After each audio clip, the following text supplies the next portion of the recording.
تخيل إن ابنك يختفي فجأة وأنت متأكد إنه ميت، ولكن بتعرف من الأخبار إنه مش ميت وإنه حرامي وهربان. هل هتصدق ولا هتدور على الحقيقة؟ ده اللي هنشوفه مع بطل فيلم النهاردة. فيلمنا بيبدأ بالمحامية فيرجينيا جودمان وهي بتخبط على باب شخص اسمه دوريا، وبنعرف إن دوريا ده راجل أعمال معروف في أسبانيا واللي بعتها محامي دوريا واسمه فيليكس. وبتدخل الشقة وبتشوف على التلفزيون إن في جنازة للمصورة المشهورة واسمها لورا فيدال، وإن متهمين عشيقها دوريا إن هو اللي قتلها. بيبدأ الكلام بين دوريا والمحامية إنه كان متوقع إنها جاية، بس المحامي فيليكس بلغه إن القضية بتاعته هتتحل وانه معاه خيط هيخرجوا منها، ولكن المحاميه بتقول له انا تواصلت معاه وتليفونه مقفول، والخيط اللي بيقولوا عليه ده ما بقاش موجود. وبتقول له دوريا انه هيتم استدعائه للنيابه بالليل، وان في شاهد ظهر في المحكمه عشان يثبت التهمه عليه، وحتى الان مش عارفين ايه المعلومات اللي عنده. وبتقول له الشهاده بتاعتك مليانه ثغرات وانا عايز اعرف الحقيقه كامله عشان اقدر اساعدك. وابتدى يحكي دوريا كل حاجه، بان هو ولورا كانوا مرتبطين بقالهم كذا شهر، وان في حد ابتدى يبتزهم واللي هيفضحهم، بحكم ان ده رجل اعمال مشهور ومتجوز، ولوريا كمان مشهوره ومتجوزه، وإن الشخص اللي بيبتزهم كان عايز 100,000 يورو، وإن طلب وجودهم في فندق معين، ولما وصلوا طلب يروحوا فندق غيره. لورا قالت له إن ده كان مين، بس دوريا مهتمش. وابتدى يجهز الحاجة، وأثناء ما هو واقف بيغسل إيده حد جه وخبطه في المراية واغمى عليه، ولما فاق لقى الشرطة بتخبط عليه وشاف لورا وهي ميتة على الأرض واتقبض عليه. المحامية بتقول له بس في شهود سمعوا صوت صريخ، وإن مفيش حد خرج من الأوضة بتاعتكم، ومفيش أي آثار دخول حد من الشباك أو الباب، وإن الشبابيك بتتقفل في الشتاء والمقابض بتتشال، وإن مستحيل يكون في حد دخل الأوضة. ابتدى يقول لها المكان كان جاهز عشان اتهم بقتلها، وإن الشرطة قالت إن لوريا وقعت في حب، وإن حاولت أديها فلوس عشان تبعد عني، ولما رفضت قتلتها، ولكن ده مش حقيقي، وان مراته سابته وخدت بنته منه. المحاميه بتقول له ما تحاولش تبقى اذكى مني وتخلي صورتك نضيفه، وبتوري له صوره شاب اسمه دانيال، ودوريا بيسكت لما بيشوفه. بعد كده بيبدأ يحكي لها انه من 3 شهور كان مع لورا في مدينة بيرج، وكانوا راجعين سوا، وابتدى يتكلم مع لورا ان ضميره بيوجعه وانه بقى بيكذب طول الوقت وانه عايز ينفصل عنها. واثناء ما بيتكلموا بتظهر غزالة وبيخبط في عربية تانية، بس بيخرجوا منها كويسين، لكن لما بيشوف العربية التانية بيلاقوا الشاب جواها ولكن ميت. دوريا بيحاول يتصل بالشرطة ولكن لورا بتمنعه وتقول له ده ما كانش ذنبك، الغزالة هي اللي ظهرت فجأة، وان الشاب اللي مات كان بيكتب رسالة وكمان مش رابط الحزام. بتبدأ تقنعه انه ما يبلغش والا مراته هتعرف بعلاقتهم وهيخسر بنته. فجأة بيسمعوا حد جاي وبيسألهم لو محتاجين مساعدة، بيبدأوا يمثلوا انهم خبطوا في بعض وانهم بياخدوا بنات بعض عشان التأمين. وفجأة التليفون بيرن بتاع الشاب في العربية. لورا بتروح تشوف التليفون وبتعمل اكنها شركة التأمين، وبتخلص وبتحط التليفون في جيبها. الراجل بيقتنع وبيمشي. لورا بتقنع دوريا انه يتخلص من الشاب والعربية، وطالما مفيش جثة خلاص مفيش قضية، وهي هتفضل في عربيته مستنية المساعدة، وانهم يبعدوا عن بعض فترة. وفعلا اتخلص من العربية في البحر. ولورا جالها شخص لما شاف العربية عطلانة وبيعرض عليها المساعدة، وبيقول لها انه مهندس سيارات وان اسمه توماس، وقطر العربية لورشته عشان يصلحها. وصلوا بيت توماس وبيعرف لورا على مراته، لكنها بتلاحظ دم في ايد لورا وبتقول لها غالبا من الغزالة. وتوماس بيستعجب بسبب ان مكانش فيه غزالة على الارض في مكان ما كانت واقفة. توماس ابتدى يصلح العربية، ولكن لما دخل العربية لاحظ حاجة جنب الكرسي واقعة. ولورا دخلت مع مراته البيت وابتدت تعزمها على مشروب ويتكلموا، وبتسأل لورا عندك اولاد؟ قالت لها لا. قالت لها انا عندي دانيال، خلفت وانا قرب ال40 فما تقلقيش. وبتوريها صورته، وبنعرف ان الولد اللي مات ده ابنهم. وام دانيال بيجي لها مكالمة من صحابه بيسألوا عليه، ولكن بتقول لهم انه خرج من بدري. بيدخل توماس عشان يقول لها ان العربية اتصلحت، وبيقول لها هل هتتعشي معانا؟ بتقول له لا انا اتاخرت ولازم اتحرك. بيبدا توماس ومراته يتكلموا انه دايما مش مع اصحابه، وبتقول له انها هتتصل بيه.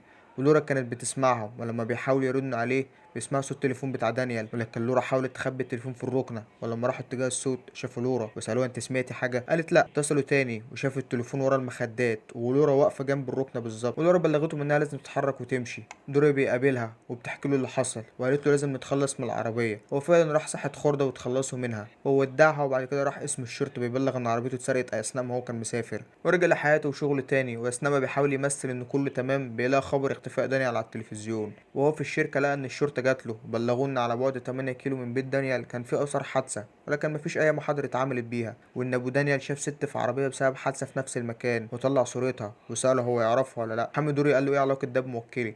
قال له ابو دانيال قال ان الست قالت انها خبطت غزاله، ولكن في اثار عربيه تانية في المكان، ممكن تكون شالت اثار الحادثه دي بمساعده شخص تاني، وان العربيه من نوع BM ومتسجله باسم دوريا. المحامي قال له في محضر بان العربيه مسروقه من اسبوع في جراج عام. قال له بس المحضر مفيش اي اثبات ورقه ركن العربيه. دوريا قال له وقعت مني. وانتهى التحقيق والمحامي قدر يثبت ان دوريا كان في باريس وقت السرقه. وعدى 3 اسابيع وشاف خبر على التلفزيون ان دانيال زايف موته عشان سرق 50,000 يورو من البنك اللي شغال فيه وهرب بيهم، وفهم ان اللي عملت كده لورا عشان تبعد اي شكوك عنهم، وراح اتصل واتصل بيها بمكان عمومي، لكن الكاميرات كانت شايفاه. وتقابلوا قدام ساحه الخرده اللي اتخلصوا من العربيه فيها، وبيشوف انها سرقت محفظه دانيال لعل يحتاجوها، وفعلا ده حصل. وبتحكي ازاي خلت الشرطه تقتنع انه مش ميت وانه حرامي. وبنعرف ان جوزها شغال في نفس البنك اللي شغال فيه دانيال لكن فرع تاني. وبتستخدم اللابتوب بتاع جوزها عشان تدخل بيانات دانيال وتخليه يسرق من البنك. وبيبدا دوري يقول لها اللي انت عملتيه ده غلط. لورا هددته انها لو اتقبض عليها هتبلغ عنه، وقالت له انا معايا صور تثبت انك ما كنتش في باريس ولا حاجه، وسابته ومشيت. وبنشوف ان دوري شركته نجحت وانشغل بالنجاح وخد جائزه راجل السنه كمان. واثناء الاحتفال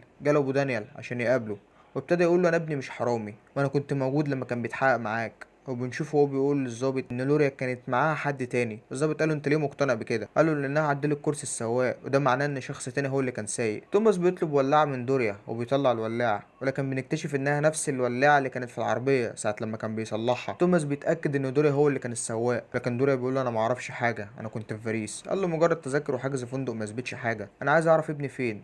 الامن جه وخرجوه. وبنشوف دوريا وهو جايله ظرف باسم دانيال، وجواه صورة البحر وتسجيل صوتي بيقول انه عارف اللي عملوه هو ولورا، وانه عايز 100,000 تمن سكوته، وقال له مكان يروح فيه هو ولورا وهيتصل عليهم. وابتدى يشك ان السواق اللي عرض عليهم المساعده. المحاميه سالته انت ليه شكيت في السواق، وعرف منين انا غرقته؟ قال لها وانا بغرق العربيه سمعت صوت كسر خشب وشكيت انها غزاله. المحاميه بتقول له كمل. بعد كده وصلوا المكان اللي الراجل بلغهم بيه، والتليفون رن. لورا راحت ترد وقال لهم على فندق يروحوه. بيوصلوا وبيجي رساله لدوري انهم يتحركوا لفندق تاني. لما بيبداوا يتحركوا بيجي الشخص اللي خبطه في اول الفيلم، وبنشوفه وهو بيهجم على لورا وهي بتقول له معرفش مكانه، وبيخبطها وبتقع على الارض. وبتشوف انه توماس ابو دانيال. المحاميه بتقول له مفيش غير توماس هو اللي يكون قتل لورا، لان الوحيد اللي عنده دافع لكده بحكم ان دوريا كان مغمى عليه يعني، وبيعرفش مين اللي خبطه، وان عشان يخرج من القضيه دي لازم يورط توماس، لكن لازم تعترف باللي عملته في ابنه. وبيكملوا بيقول لها بس برضه مفيش اثبات ان كان في حد في الغرفه. قالت له كل اللي حصل ده كان مجرد طعم ليك وانت وقعت فيه. بتبدا تشرح له ازاي توماس دخل الغرفه وخرج منها بدون اي دليل. وبنعرف ان مراته شغاله في نفس الفندق اللي طلب منه يروح ليه، وانها ساعدته في دخول الغرفه اللي هيكون موجود فيها دوريا ولورا. فتحت شباك الاوضه اللي جنب دوريا عشان لما جوزها يخلص على لورا يقدر يهرب منها بأداة مفتاح الشباك. وبتديله المفتاح عشان لما يخلص يفتح شباك أوضة دوريا ويدخل الأوضة التانية. وبنشوفه هو مستني دوريا ولورا، ولما دخلوا بعت لهم الرسالة وهجم على دوريا ولورا وحط بصمات دوريا على أداة الجريمة، وخرج من الشباك بالأداة ودخل الغرفة اللي جنبها وهرب. وبنشوف مراته وهي بتقفل الشباك بالأداة عشان تثبت إن مفيش حد هرب من الشباك.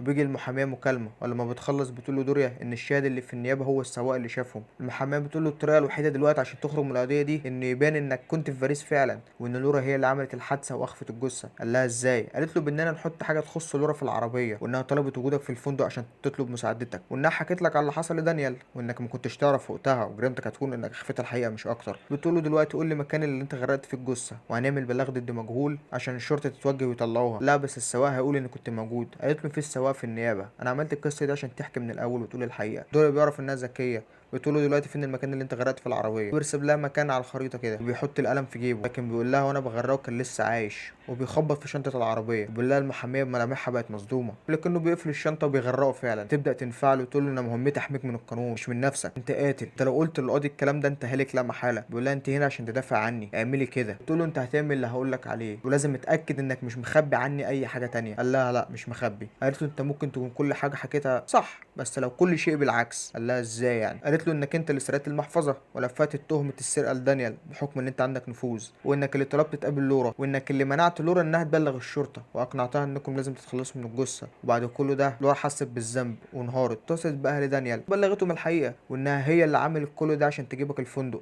اللي ام دانيال شغاله فيه، واقنعتك ان السواق شافك، وان مفيش حاجه تعوضهم غير شويه فلوس، وانكم تعترفوا بالحقيقه وتقبض عليكم. ولما كنتوا في الفندق بلغتك بالكلام ده انت خرجت عن شعورك وضربتها وعملت كل الخطه دي كلها. قال لها وليه ما بلغوش الشرطه لما لورا كلمتهم؟ قالت له لانك مش هتعترف بمكان الجثه، وزي ما قلنا طالما مفيش جثه مفيش قضيه. جابته للشباك عشان توري ان توماس بيراقب كل خطواته من البدايه. بتقول له ام دانيال ما كانتش في الفندق يوم وجودك انت ولورا ولا حاجه، كانت اجازه. دوريا بص لها وعرف انها خلاص قفشته، وقال لها انا اللي قتلت لورا. وبيجي له بريد صوت على التليفون البيت من فيليكس بانه محتاجه ضروري. المحاميه بتقول له كلمه انا هنزل 10 دقايق وارجع نكمل. دوريا بيتصل بفيليكس فعلا، فيليكس بيقول له لقيته، وبنعرف انه جاب السواق واداله رشه عشان ما يقولش انه شافه على الطريق مع لورا. بيبدا يحصل تشويش في المكالمه، وبنشوف ان القلم طلع الحبر في القميص. بنبدا نشوف المحاميه وهي بتجري، وبنشوف دوريا وهو بيراجع كلام المحاميه، وبيشوف ان الورق اللي كانت ماسكاه فاضي، وبيشوف القلم وبيكتشف انه كان فيه مايك، وبيروح على الشباك بيلاقي توماس ومراته في الشباك وهي بتشيل الماسك والباروكه. ودوريا بيعرف انه اعترف بكل حاجه وانه كان متسجل له من البدايه. وبنشوف المحاميه فيرجينيا الحقيقيه وهو بيفتح لها الباب، وبيخلص الفيلم على كده. لو لسه لحد هنا ما تنساش تصلي على النبي،